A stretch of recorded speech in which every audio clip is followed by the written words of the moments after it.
चला मंडळी, आज अंडा भुर्जीपेक्षा भारी अशी झणझणीत सोयाबीन भुर्जी बनवूया। तर त्यासाठी अगोदर काय करायचं तर सोयाबीन 10 मिनिटं कोमट पाण्यात भिजत घालायचे। 10 मिनिटांनंतर हे सोयाबीन मधला व्यवस्थित पाणी काढून हे सोयाबीन मिक्सरच्या भांड्यात टाकून बारीक करून घ्यायचे, म्हणजे एकदम खिम्यासारखे। दुसऱ्या साईडला गॅसवर कढई ठेवून त्यात तेल घालायचं, जिरं घालून एक बारीक चिरलेली मिरची घालायची, आलं लसणाची पेस्ट घालायची, ती चांगली परतून ह्यात 3 बारीक चिरलेले कांदे घालायचे, ते व्यवस्थित परतून घ्यायचे। कांदे व्यवस्थित परतल्यावरती 2 मोठे टोमॅटो बारीक चिरून घालायचे। मग टोमॅटो लवकर मऊ होण्यासाठी चवीनुसार मीठ टाकून 5 मिनिटं मंद गॅसवरती हे झाकून ठेवायचं।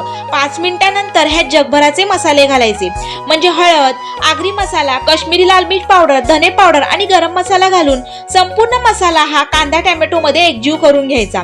मग ह्यात जे सोयाबीन आपण बारीक केलेले होते ते ह्यात घालायचे, ते सुद्धा व्यवस्थित ह्या मसाल्यामध्ये मिक्स करून घ्यायचे। 10 ते 15 मिनिटं मंद गॅसवरती हे झाकून ठेवायचं। 10 ते 15 मिनिटांनंतर ह्यात पुन्हा असं हे मिक्स करून भरपूर अशी कोथिंबीर घालायची। तयार आहे झटपट अशी झणझणीत सोयाबीन भुर्जी। खायला तर अप्रतिम लागते, म्हणून एकदा नक्की ट्राय करून बघा आणि व्हिडिओला एक लाईक आणि चॅनलला सबस्क्राईब करायला विसरू नका। भेटू पुन्हा, धन्यवाद।